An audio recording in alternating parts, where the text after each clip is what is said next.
I've recently been playing around with using the weather as a tool for orienting myself and my clients as to what's going on inside.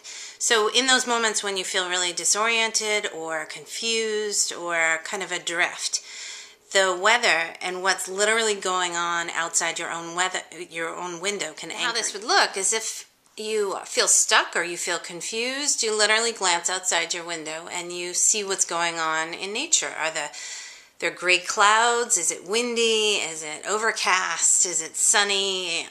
What do the trees look like? What are the animals doing? You use all that information as sort of clues to inform you potentially of what might also be going on inside you. On face value, it's as simple as looking outside the window and seeing the sunny day and taking that to validate or to give some context for how you might be feeling that day. But more valuable, I think, is looking at a larger slice of time, looking at a week, for instance, and looking at the weather, tracking the weather for an overall week, much like you track your cycle as a woman and how it changes and alters your perspectives and your moods. So in the example, if I look up here in Maine in the last week, we've had a 60-degree day when it was warm and sunny and the flowers were blossoming. And then the first day of spring yesterday, it snowed 2 inches. And so in this context, it's rather disorienting to most of the people that live up here.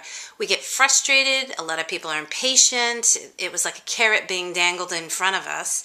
That spring was right around the corner. People were running outside in shorts and all the snow was melted, and we turn around the very next day and have that yanked out from underneath us, and now we have a new blanket of snow. It really doesn't matter where you live in order to engage in this experiment. We all have windows, and we all have ways of looking outside them. Look for the subtle clues, the subtle shifts, because nature, in all its wisdom, is about the nuances and the subtle shifts, except when it's not and it's radical. But the information that I'm suggesting you look for is in the micro changes, in the subtle ways that the natural world changes. What I'm suggesting is that you might have more information at your fingertips right outside your window than you really realize. And so over the next week, try experimenting, track the weather, and see what's going on, and see if it can give you clues that when you piece them all together, give you some insight as to what you might be experiencing. It might be already telling you information that you know, or maybe validating.